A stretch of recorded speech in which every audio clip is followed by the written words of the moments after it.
Welcome to a very special live episode of No Bullshit Talks. I'm so excited to kick off the 3rd season of this podcast. I cannot believe we're already at season 3 and we have got so many amazing guests for you. I cannot thank everyone enough for their support with the show, and we're just growing and getting better. And so that's why we're bringing you these live episodes where we are actually in front of a live audience, so you can actually buy tickets for the event. So stay tuned if you want to have some more details on that.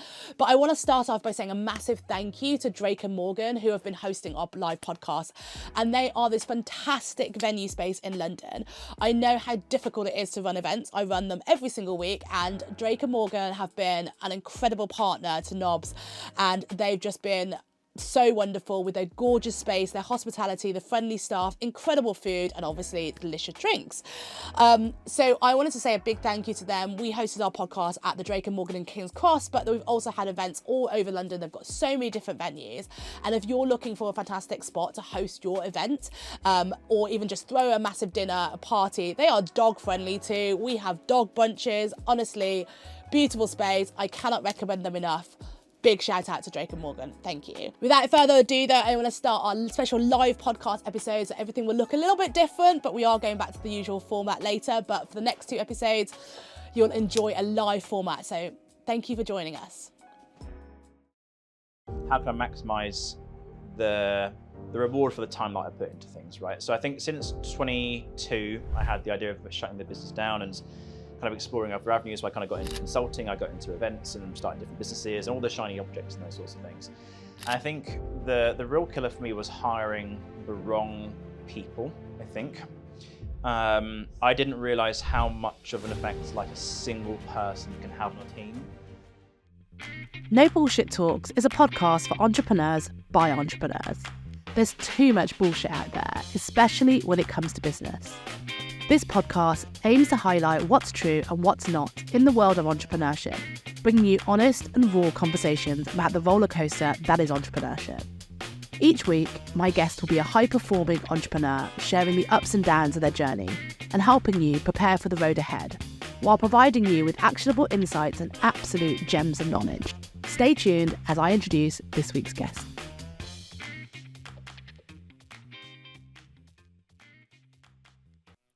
Jack Gaisford is the founder of The Content Club, an online community for those who want to up their content game. He's a former agency owner and video expert who's built a big personal brand for himself on LinkedIn using video, and now he teaches others to do the same. I now present to you this week's guest, Jack Gaisford. Thank you all.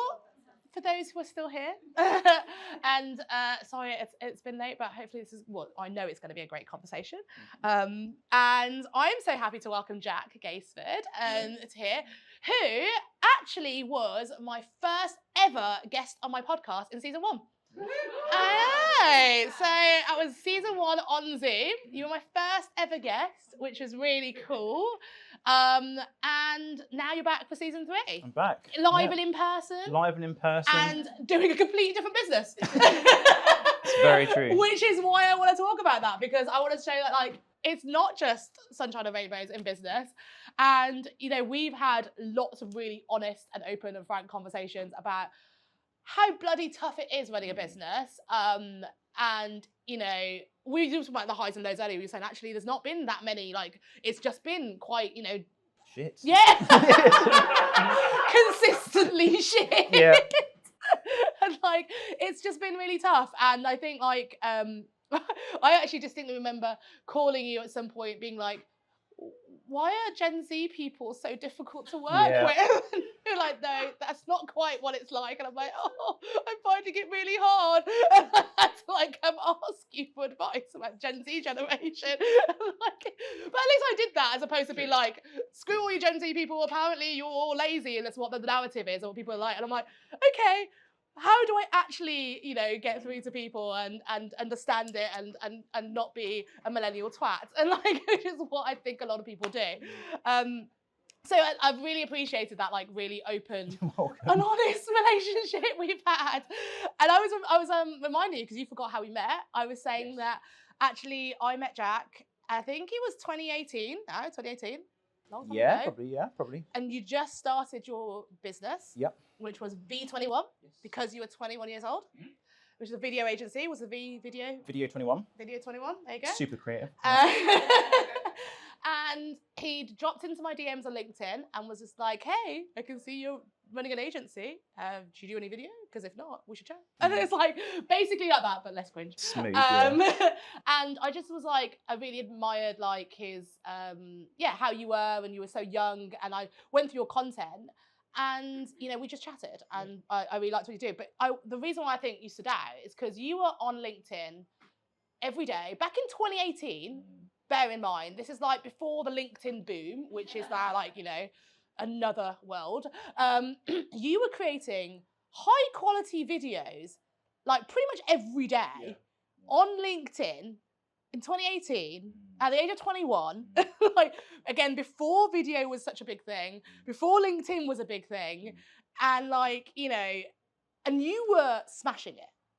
You were. And I was just like, damn, okay, this guy's actually making an effort and really, really working hard. And for me, that made you stand out from the crowd because it was like, okay, you're not a young kid trying to look for the quick win, trying to do things, you know, like looking for the hacks and doing all that sort of stuff. You were like, right, I care about my stuff.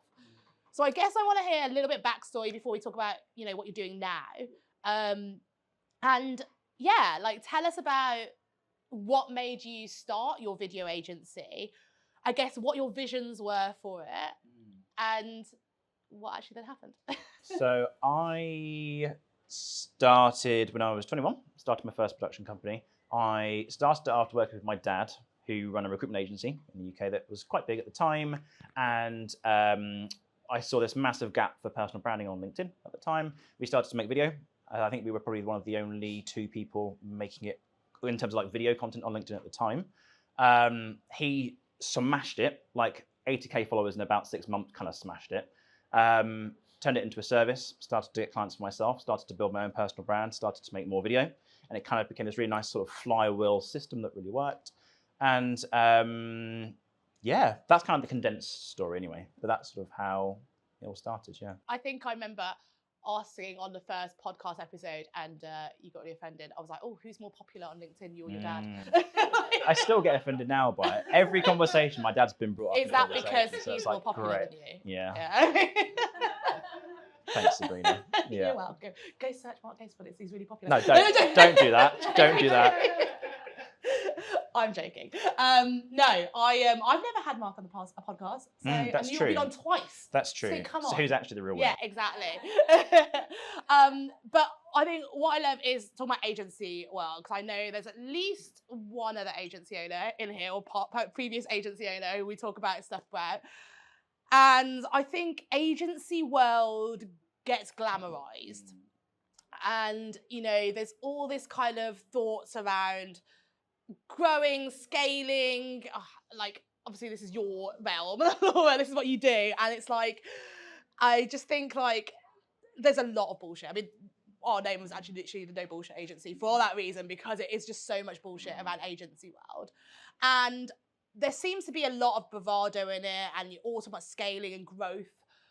Talk about your journey, because you obviously, you know, started in 2018, but then you closed it in 2024. Yes. And so 6 years is a long stint, but like, what was that 6-year journey looking like? I think it was like, I think in the earlier days of agency, so we got to a team of 10 by 24, 10 full time, doing pretty good money. And I think I kind of just reached this point where I felt like to grow the business, we need new clients. To get new clients and support those clients, we need a new team. And it kind of just came this sort of ladder game where on the surface, from an optics standpoint, it looked great. We were growing really fast, doing good money and all that sort of stuff, working with big brands like blue chip 500 global brands, which is great. But under the surface, when you take out the cost of team and you take out the cost of VAT and tax and all the shit stuff, you're like 10% margins, maybe. And I think for me, it kind of was like, I felt like I could put a lot of my skill set and effort into something else that would kind of reward me greater than agency life. I think that was what it was. I also think it was when I started it. So I did video production. In 2018, I checked this earlier, there were 3,971 production companies in the UK. Is that it? In the UK, that's it, that was it. Now, there's 17,500. Oh my God. So the supply is outweighing the demand, in my opinion. And the problem is as well, because the industry has become, the barrier to entry for the industry has got significantly lower in terms of like the kit costs, AI, people coming out of uni and just being a professional because they shot their second cousin's dad's sister's wedding or whatever it is. It hurts us when we are a reputable business and we've got this team and we've got all this serious kit, we've worked with all these big brands, and suddenly someone's coming in at like 20% of the cost and still somehow managing to make money. It didn't make sense for me to kind of keep it going, I guess. And it was a hard conversation with the guys because some of them were kind of like family. And when you spent 6 years with people, you kind of love them in a way. With some of them you hate, but most of them you kind of love. And it was tough. But now I feel much more purpose driven. I feel happier, healthier, fitter. Yeah. That's really good. I mean, like, and that's what we're trying to aim for, right? I think that, especially in agency world, I feel like it's so cutthroat, and there's this thing like you must basically you kill yourself until you exit. That's kind of what it is. It's like, yes, you must grow. Burnout doesn't matter. That's just part of the journey. Like, you have to do it. If you're not doing it, then you're not taking it seriously enough. And you have to put all your effort into it. And if you're not, like, you give up seeing your friends, give up your family, whatever, like, you must get to exit and you have to sell your business. And this is what is going, and that's what kind of the thing is. I feel like there's that mentality in agency one that's very, very dangerous. And, you know, I spoke about this with Holly on the podcast as well. Exiting is not all it's cut out to be. And Holly actually said it. Holly and Adam, both on the podcast, listened to it. They basically said that I think their exits were like the worst parts of their lives. Related to the exit. Like, you know, it's everything you wish for and then your world collapses. Yeah. And they glamorize this, but if that's what you're fighting for, you're like, what is the bloody point? And like you're saying, you then saw that was there, and you thought, oh, there's an exit here, which looks so much better. And we're going to talk about that. I just want to, I guess, just again, for a few minutes, just talk about the hard stuff, because I know there's going to be pay-per-view. Like, I'm going to move on. But I know there's people here who are also thinking, should I start an agency? I'm in front of so many rooms where, like, there are people on the start of their journey, and whether they're marketers, whether they're content creators, whether they're like whatever they're at. And I do so many talks, and then I get a question and they go, okay, so I want to start an agency, and what advice have you got for me to start the agency? And I have to refrain from saying don't, you know, but like I don't say that, but like I'm always asking, why do you want to start the agency? And the most common answers is I'd say, like, because I want more freedom. And yeah, you're laughing because I'm like, that's ironic as hell, because that's the last thing you're going to see if you start an agency. You get way more freedom as a freelancer. But they also go like, oh, it's more kudos. And they're like, oh, I think it's better for me. And I get it. And, you know, I'm not saying that agency life is bad. I'm saying it's tough. And I'm saying that what is out there, and a lot of people advise, and advisors out there, or the people talking about it, isn't quite as it actually is. And I know that, like, we were talking earlier about, like, how many times do you say to yourself, oh, if only I could just be employed, like, you know, I'll give up my business or whatever. Yeah, shutting down your business is a daily conversation you have with yourself. But there was a point, I think, in October 2022 for me, where I really considered it. And so I decided to call 37 of my agency friends that I considered, I respected, really liked their agency business. And I decided to just ask them straight out, like, what's going on? And, you know, like, how are you feeling right now? What's ways ups and downs? And I asked them all one question. I said, are you happy? Of the 37, how many do you think said yes? You got it right, 0. I would have thought so, yeah. 0. Not a single one was like, yeah, I'm happy. Some of them were like, oh, define happiness, or like, oh, well, you know, it's hard. And I'm like, is that a yes or no? Like, and not a single person said yes. And that's when I realised, oh my God. Yeah. And it's like, this is, why are we doing this? And it's just like, and that's why I think like it's so, what people see online is not what it is actually in reality. And I love my life, don't get me wrong. I am happy, but I'm also now not fully running an agency as my main thing. That's probably, but I wasn't, I was miserable. And it might have been my mindset with money and my relationship with money. It really probably was. And I was like, oh my God, that's bad stuff's going to happen, because it probably did. And actually, you know, if I did have a mindset coach, I might be better at that. It's a fair few things. And I think that things are done badly, but I think we've talked about that a lot. Yep. And it takes a lot to close something that you've been working on for 6 years, because there's a sunk cost fallacy. And everyone's like, but I've put 6 years of my sweat and tears into this. How can I give it up? And I want to talk through that first, before we talk about the happy stuff. Sure. Let's break through. This is therapy. Sure, that's good. Let's break through this pain. Talk us through the decisions, because we talked about this as like, oh, wouldn't it be so much easier if I shut down my business? Like, there's thinking about it. There's drowning yourself in a glass of champagne about it. There's like, then there's actually doing it. Like, run us through, because like you said, you're working with great brands. Your work's amazing. Bear in mind, you also just spent 20 grand on a new rebrand, right? 40 grand on a rebrand, let's just say that. I mean, just to bring that up, it looked sick. It was cool. I went to your new launch. It was so cool. And I was like, and you were like, yeah, like, this is the agency 2.0. It's a new era. It was really cool. You seemed hyped. And then you're like, yeah, no. Yeah. And I'm like, so talk us through this, because it was crazy. I think it was, so I had the idea of, I think I've always been a very kind of philosophical person. I'm kind of thinking, right, you know, how can I maximize the reward for the time that I put into things, right? So I think since 22, I had the idea of shutting the business down and kind of exploring other avenues. So I kind of got into consulting, I got into events and started different businesses and all the shiny objects and those sorts of things. And I think the real killer for me was hiring the wrong people, I think. I didn't realize how much of an effect like a single person can have on a team. Yep. Naivety of being 26 at the time when I hired those people. I'm still like that, and I'm 38. Fine. So. Okay, fine. That makes me feel better. I still do that, and that makes me feel better. No, it's still tough. I think, yeah, that's good. Okay, I'm glad that that's the case, because it kind of just killed it really, and I think it kind of became this point where I created a really nice job for myself, and I was hiring people that were on sort of like double, triple my salary. I'm kind of thinking you do like a third of the work that I do. And I didn't like doing it. I completely fell out of love with it. I fell out of passion for it. The industry I felt was just in a bit of a shambles state as well. I think creatives aren't valued as much as they once were as well. I think for most people now, done is okay and okay is kind of fine, you know.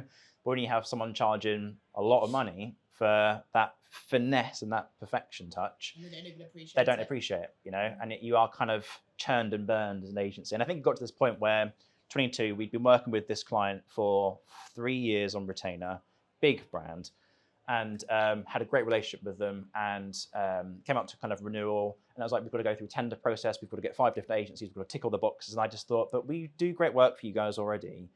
Why have you now got to go through this whole process? And they chose someone else because they were 10% cheaper. And it kind of just made me think, what's the point? This is the way the industry is going. And this was the early days of it, right? So 24, end of 23, which was the rough fucking year. I said, right, to my kind of business partnerish sort of person, I said, I'm going to rebrand it. I don't enjoy it now. I think it needs a big refresh. I'm going to kind of bring it a new lease of life. Spent a fortune rebranding it. Lots and lots of hype. Trying to create almost like the fire up my backside again and try and refuel that energy for it. And I thought that would solve the problem, but I was kind of ignoring the culture aspects and the industry changes as well. And launched it as Odyssey in 24, which you came to the launch party on, which was May 24. And then about 5 months later, it was just the same problems popping up again, cultural problems, client problems. I just thought, I can't be bothered. So I just sat the team down in a room like this, and I just came in and I said, guys, I'm letting you all go tomorrow. and it was rough, really rough. How did you go from that though? Like you went from spending 40 grand and you were like, right. Yeah, no, that. I'm also just like, I don't mean to, but I'm just sort of like, it's quite a decision. Because we've all done it with stuff. We've like, you know, tried to keep things, whether it's a relationship, you know, like you just in a relationship, you're just sort of like, oh, but we can make it last. Let's go on another holiday and spark some romance into it or something. Like, I'm so glad my fiance's gone, by the way, in case he thinks I'm talking about him. But it's like, I think like, it's like that sort of thing. You do that. You try to like like you said, that fire. And you did that. And you just, what then made you think, because I feel like a lot of people keep it on, and people do that. Like whether you stay in a job that you just don't enjoy because you feel like, oh, I'm here, I could be on my next progression of my career. We've all done it, relationships, everything, or we all do that, right? But how did you decide, right? Because inevitably it was the right decision. So we're only here, we only can talk about it because you are happy and it's got a happy ending and it's great, which we're going to get to. I really admire it. Like I really admire that you can have that strength to be like, I invested so much into this, but it was wrong.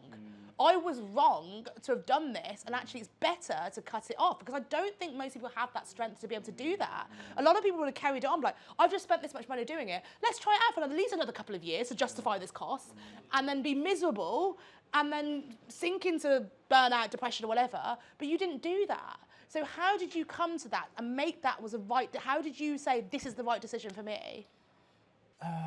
I think you can always get more money, but you can't get back more time. I think for me, that was it. I think my analogy for the whole situation is it kind of felt like we were in a plane that was falling out of the sky, and I hadn't yet put my own oxygen mask on, but I was putting everybody else's on. Oh, God. And I think it kind of made me think, I need to look after myself a bit more. Like health, mental health, like borderline depression and just eating shit and, you know, not seeing my partner for weeks on end because I was out on shoots and working with people that I didn't enjoy. And it kind of just became a very negative thing. And I honestly just had enough of it. That was kind of it. Like, I think at the end of the day, people are adults and there's no such thing as security in any job. And I think you just got to, and it literally was when I walked in, I just said, guys, I'm letting you all go. There wasn't any fluff. They're all adults. They can, you know, they can't change my input, but they can change how they react to things. And that's on them. That's not my issue. If they have a problem with that, they need to deal with that themselves. So it's a little bit cutthroat. That's kind of business. And ultimately I did it for the benefit of myself, which sounds very me, but I'm not there to please anybody else. You know, I've got a mortgage to pay, bills to pay, family to sort out, you know. So I've kind of got to put my own oxygen mask on first, really. So. And that's what they tell you to do as well. Like they do tell you to do that, and so many of us don't. And you're saying it sounds cutthroat, but I'm also jealous because I don't do that. I put everyone else first, and I constantly get told, so on a call with someone today, like, you need to start putting yourself first, and I do that. I am a victim of that, and it's something that can get exploited. And I think there's a balance, right? You did it respectfully, like you said, and it was the right decision. Yeah, definitely. I have great relationships with the guys, by the way. Yeah, so exactly. I've either got them other jobs, or I still work with them on freelance basis, exactly. or you know, support them with other work and stuff. So it's not like it was like, that's it, out the door. It was very much like, look, you've put 4 years into the business. This is the situation I'm in. So it was very, it was reciprocated of respect. Yes, they were frustrated with me, but they understood why I made that decision. And some didn't deal with it well, some did. And the ones that did, don't burn your bridges. I think the ones that did respect that decision, we are still really good friends. Well, I wouldn't say friends, but we're still kind of, good relationship with each other, you know? Yeah. But it depends on how you react. So. And you were just honest and transparent, and that's all anyone you can be, right? Yeah, exactly. That's all you can be. It's the good stuff. Finally. So, can you tell everyone what you're up to now and why you decided to do it and why it has made you feel like the best you again? Yeah, cool. So I now run a community called the Content Club, which is essentially taking everything that I've learned over the last decade and condensing it into an online community for small business owners who want to level up their content within a group of other people that are kind of doing the same thing. So it kind of speeds up the process, essentially.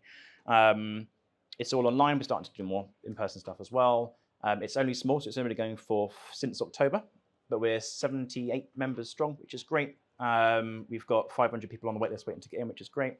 And it's essentially condensing everything that I've learned, because the thing is, you can find out how to make content on the internet for free, but it will take you a long time to be able to do that, getting all the right things and the tools and the knowledge. And I think once you amalgamate it into a space that is much more efficient, has everything in one place, and also you're learning at so much faster speed because everyone's making different mistakes. If I know you've made a mistake on this, well, that's going to make me not do that, and I'm going to try something else. So it speeds my process up as well. There isn't a space like that online. I think social media is getting so saturated with all this guru and expertise, and the whole consistency stuff, and you need to do this and this and this. I think it kind of just removes the waffle, it removes the clutter, and kind of just brings genuine supportive advice. I think that's kind of what I'm all about. But I've kind of coined it as is it an ikigai? Is that Yeah, what it is? ikigai, yeah. Like a Japanese proverb? Yeah, it's like it's basically like it's a Japanese, I guess, concept that determines your purpose in life. So your That's ikigai, it, yeah. That's and it's it. like the four parts, yeah. So it's like a passion. So it'll be essentially it's like what are you good at? What does the world need? What can you actually charge money for? And what do you love? And like the intersection of all four of those things is your ikigai. Yeah. And like you said, the world needs this. You love what you do, and you're good at it, and you can charge money for it. So therefore, it's your ikigai. Yeah. And I think like it's this search for your purpose and your mission in life, and it's a Japanese cultural thing. And so they termed it the ikigai. Yeah, that's so it. You found it. That's it. So I found it at 28, amazing. which is great. So yeah, it's cool. So. But it's it's early days and it's a new business, and there are always problems, but it's just not the same problems as it was when it was agency life. It's much more manageable stress. I haven't got people to worry about. It's kind of like predictable revenue because people pay a monthly subscription for it. It's only going to grow. It's going to compound. Yes, it's super early days, so it doesn't make sense financially to do it now because it's really small. But in a year's time, when you've got 300, 400, 500 members, it starts to make a bit more sense. And I'm happy to commit those years to building that level of support, And I think it's different because with an agency, you can build that and then suddenly COVID happens or something happens and all those clients lose, or, they've had one client pull out, so now they pull out all their clients. Yeah. Slightly different with this because it's such a small amount of money. Yeah. But it just compounds and compounds and compounds and compounds. So yeah. And I know there's a few people in the audience who have got communities or are trying to build communities. And so I'd love to hear more about like your experience as well with that, because I think community is a massive buzzword at the moment, right? And it's like I think that everyone has a different impression of what community is as well. Like I said, you're new, but you've been doing really well with it. Like, what has been your experience and stuff so far? So if anyone who wants to build a community right now, like, what advice would you give them to how you've done it and what's worked well for you? What, like you said, the whole point of your content club is like what hasn't worked well, so what would you do in terms of community now? What would you say has worked well, hasn't worked well? I think so. First and foremost, I just want to caveat this with it is not passive at all. Building a community, it is fucking hard work. Like, it is ridiculously hard work. I'm working longer hours than I did in agency life. Really? Yeah, 100%. Okay, just for context, what is that? Like, what is that looking like at the moment? I get up at 5, start at 6. I won't finish till 8, 9. Then some, maybe. And then it's like the time that you're in bed, you're thinking about it, and then you wake up thinking about it, and then you talk to your partner about it, So it's kind of 24/7. But I love it. So it's different. It's like a nice thing. It's a passion. I wouldn't, if I wasn't get paid for it, I'd still probably do it. So, it's different. I'm not thinking about the client who hasn't paid me for 3 months. I'm thinking about how do I help John make even better content. So it's a nicer. It's because you actually really want to make something of it, and it's like you're excited. Well, the thing is, if people win, I win. If they win, they refer. If they refer, it gets more members. If it gets more members, it gets more cash. Then I can start to invest into it. So it's a really nice system, and it kind of incentivizes me to really help people. It's not just package a service, flog it, kind of do an all right job, and maybe they'll churn, maybe they won't. It's like, if I genuinely care, I talk to everyone in the club every single week without fail. At least once or twice a week, I'll message someone. Yeah. And it's just that connection, that communication, I think is really valuable. Please don't tell me that the route to success is a 5 a.m. club, because No, it's not at all. I've one rule. If I'm getting up at 5 a.m., it has to be for a flight. No, it's not happening. 100%. But I do think if you want to build a thriving business, you have to put the hours in. Yeah. Okay, so annoyingly, there's no passive income. We all know the answer to that anyway. Like, let's be real, we're a no bullshit podcast. So this is like, there's no such thing as a simple passive income, because if there was, everyone would be doing it, right? So even the passive income ones that do work as passive incomes eventually take bloody ages to monetize, like over time, and a lot of work, right? So we know it's hard work, but like for those who have got communities now and want to try and build it, what tactics or strategies have you used that have actually worked for you and you think are good, and what would you avoid? Awesome. So with the limited knowledge that I have in 4 months of doing this, but with the knowledge that it has never not sold out. So it always sells out as soon as I open the doors. Nice. It's got hundreds of people on the wait list to get into it.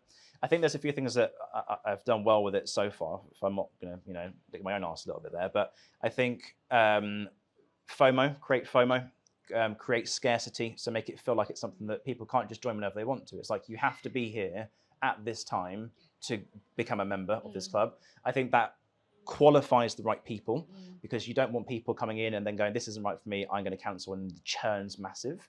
I think you want people that are dedicated to join your community and are willing to set an alarm in their diary to be there at a certain time to make sure that they get one of these limited spaces that you can have. I think create a wait list for it as well. I think people need time to understand whether it's the right thing. Again, it's all about qualifying people and that kind of quality control process. I could let everyone in now, but from a community perspective, it would damage it massively because it's just chaos. And it's not manageable and it's not sustainable. I think communities only work when it is thriving and everyone's engaged and everyone wants everyone to win. It's not a money thing. It's that you need to build that support system, but that takes time. And I think you need to implement a bit of patience and a bit of persistence and know that it's going to take time to be able to build this amazing thing. But in the first year, nothing's really going to happen that's substantial. I've been in lots of communities before where they have hundreds and hundreds of people, and the onboarding shit, and you don't speak to the people who are inside it, and you don't connect to someone, and you don't find your place straight away. And if you haven't clicked straight away, you tend to leave because you don't know how to use it properly. So I think limit the amount of people, create scarcity, create FOMO, build a community. So be social within that space, and time. That's probably what I would say. But that's with 4 months of knowledge. Yeah, but it's a new business. But it's 4 months of knowledge with your 20 hours a day that you've been doing. So it's quite a lot of knowledge, I think, that you've built up. And you've been doing running a business for 6 years, and you've been building a community on LinkedIn for that time. I think you're underestimating that. Like, you've built up an audience and a community, and people forget that actually your social media followers who are loyal to you, who turn up to every day on your posts, I think that they are your community, and you're doing the same sort of thing there. I want to talk about content though, because obviously that's what you do. Talk to me about what are the people coming to you with? What are the kind of common concerns that they have, and how do you help them? And what are people worried about when it comes to content at the moment? Time is the biggest thing, I think. People they run their own businesses. It's not a priority to make content, and they get frustrated that they've posted a video and it hasn't gone viral and they haven't become an infinite millionaire, and that's a big thing. So it's a lot of stick with it. What else? What did you say? Sorry, what was the question? Just what are the main concerns, and how is your community helping them with those concerns? Main concerns, consistency is a thing. I think finding the time to be able to create quality content, not just put out waffle stuff. Technical skill, even down to the commercial side of things, strategic know-how. I think a lot of people can create some very pretty stuff. And I think you can grow quite fast on some of those platforms. I think if you're regular and you show up and you kind of build a following of people, and I think that's fine. I think when it comes to converting that attention into cash, which is kind of what we're all here for, I think it's a very different story. I think great content is 50% science and it's 50% an art. The art in terms of the production value and the design and the colors and the aesthetics, the science in terms of the data, the analytics, the metrics, the results, the performance, that's the stuff that's super unsexy that a lot of people don't focus on. They focus on, I'm going to film this in 4K, I've got this really fancy camera, I've got some cool lighting, I've got a podcast set up, blah, blah, blah, blah. Basically just criticising my setup. My thoughts are Not at all. kind of what I've just But I think they forget to look at the data. Who's watching? How long are they watching for? What are they doing after they've watched? Are they joining your waitlist? If so, how long are they subscribed to the waitlist for? It's all about data. I think when you know who is consuming, you can make better stuff, and that helps you to grow. I think that's the biggest thing. Anyone can film a video on their phone. I think it's, even going back 5 years, the quality of the stuff that you can film now for very cheap wasn't accessible then.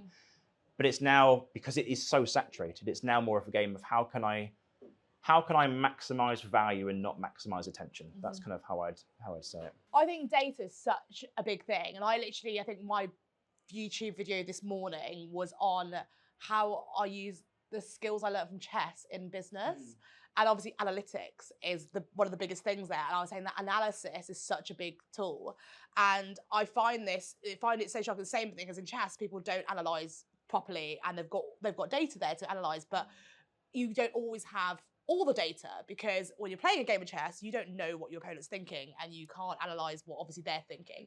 But in marketing, you are presented with so much data in digital marketing, obviously, and that's why it's so much beneficial than the billboard. You spend £500,000 on a billboard outside, looks cool, but how do you know what your ROI is? You never officially know what your ROI is.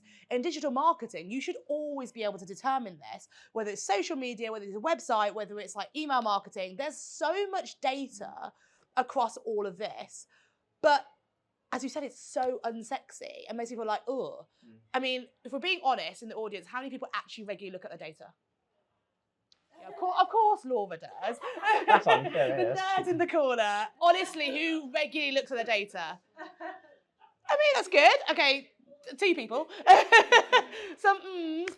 But if we're not all putting a hand up, it means that we all should be doing this, and we're all fallible. And I run a bloody marketing agency, and I still don't do it as often as I should do.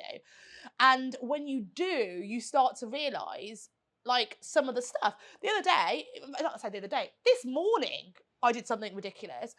I realised, because I wasn't looking meticulously, we have another story for another day, but we've had someone try to sabotage our website.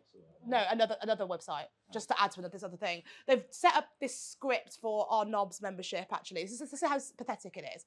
So that fake applicants apply every 2 minutes on the platform. So we have 17,000 applicants to our membership, which I know is not true. I mean, I might just publish that data and be like, look how popular we are. Like, because that's what you got to do, right? Fake it to make it. But we have 17,000 applicants that have come through, and they're all fake data. So someone's done this just to be spiteful.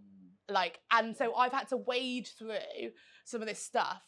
But what someone on my team did was export a lot of that data and put it into our email marketing database. So when we sent out an email marketing campaign, it went out to the fake data list. So I'm like, why have only 8% of people opened my email? And I'm sitting there going, oh my God, this email's terrible. What's wrong with it? And I'm freaking out about it. And I didn't realise that actually it's because the data's all messed up and everything like that. And had I been more put under scrutiny, I'd have realised. I was like, yeah, that's a whole thing. And then I cleaned the list and I sent out an email this morning, already like 64% of people opened it. I was like, oh, this is much better. And it's like, you realise that sort of thing. But unless you're paying attention to it, and it's boring for most people, they're not going to do that. They won't understand it. So how do you advise people in your community how to do that? Where do you start with data? Because obviously it's just like, it could be overwhelming. Where do you start with it? Depends on what you're trying to do with it. So I see content sits in 3 different stages. So you have your awareness stage, which is all about attention. So like new followers, growth, waitlist members, those sorts of things. You then have your middle of funnel, which is your nurture, educate, build relationships, engagement, comments, likes, those sorts of things. Then you have your bottom of funnel content, your conversion piece, which is sales, cash to the bank, leads, those sorts of things. That's how you track what is successful at each stage. If you're tracking a promotional video that you put out to try and get clients on impressions, it's irrelevant because it's not going for reach, it's going for people that convert from that video to the next stage. If you're putting a piece of content out that's trying to get followers and it's just getting comments, that hasn't worked because it's not reaching new people. So it all comes down to understanding what you create and why you're creating it. I think a lot of people will think of an idea, they go, oh, brilliant. Script it out, film it, edit it, post it, go, oh, 50 likes, brilliant, this is great. But actually they don't know why they've created that, what's the purpose, what's it trying to achieve, who's it trying to target, all the other scientific parts. So I try and teach that. It's more of a mindset thing. It's about having a bit of clarity in terms of why you post, where you post, what you're trying to achieve with it, how does it resonate, all these things that then give you confidence that when you are creating content, it's being done purposefully. Essentially, that's kind of what I try and do. So I actually remember now, you flashed me back to what you said on the first podcast. And you were telling me about how you created this video that you were convinced was going to go viral, and then it massively flopped. Was it the one where you shaved your head? I swear, did you shave your head? in COVID, I did. Yeah, I don't know. Oh, that might have been the one. I don't remember. Maybe. You were telling me that you created a video, and I swear you shaved your head for it. Like, you actually went like full on and dedicated. You said I was convinced it was going to go viral, and then it flopped, and you were like, Maybe oh my I God. did. I've done some stupid things. For And that's the thing, like, so, like you're saying, like, I think a lot of people do that. They have a video, they're like, this is so, or any piece of content, you're like, this is so good, it's gonna go viral, and then like no one resonates with it. And then it's the question is like, well, why not? Like, and I think like, how do you do that properly then? Because like you said, if we're all here to generate cash, if we genuinely want to, like, if we're not here just for the vanity metrics, because some people are, don't get me wrong, some people just want to go viral for viral's sake, but like, I went viral, and it's like some kind of credibility. But if you're genuinely just actually wanting clients, like what needs to go into that strategy? Like, how do you genuinely think about what content to create? A lot. It's a lot. I mean, it's an art. It takes years to master, and this is why there's a whole industry around it, because people they don't know how to do it themselves. It's a lot of time that you need to invest into it. So, how much time have we got? I was going to say. We want to hear. I know. A quick win, Jack. Come on. It isn't sexy. This is the thing, right? People, honestly, people go into it with the wrong mindset totally, right? And it's that quick win, short term, quick cash mentality. It is just not that game, you know? If it was that easy, we'd all be millionaires sipping pina coladas in the Maldives. You know, it's not like that. It does sound nice. Can we do that? It does sound nice. I think you've got to. Well, it's kind of what I go back to. It's you've got to get new people into your network through retention content. You've got to educate them through educational stuff, top tips, behind the scenes stuff, product services, testimonials, and then you've got to tell them how good you are by talking about recent case studies and wins, and you've got to do an amalgamation of everything all at the same time. Just because you post an awareness video once a month, well, of course you're not going to convert on, because you're not doing all the other crucial parts of that system. You've got to create a system in your content. Otherwise, you could be losing a lot of people, you know? And a lot of people get stuck in what I call the education trap, which is where you may have heard it, just to give value and, you know, maximize value for your audience and consistently post valuable content. That's great, but often you're going to be talking to the same people that have seen your stuff for a year and they're never going to be ready to buy. So you're talking to a crowd that don't really ever need what you want. But actually, if you started to get new people into that funnel, then start to educate them, the chances are they're going to probably come out the other side of it. So you've got to have a balance of all three of those pieces of content. Yeah. Well, I'm so disappointed. That's really boring. I know it's really boring. You know, but there's no quick win to go viral and become a millionaire and sip pina coladas on Maldives. No, sorry. How disappointing. But that was the no bullshit response. I'm very happy to hear that. And that's obviously why I resonate with you. And I think I'm going to stop talking and actually let some people ask some questions. Because I think like there's, you know, you've got a lot of good value to give. So yeah. If there's any food and drink left, please eat and drink it all because it has to be eaten. But otherwise, it's so good to see you and see you soon.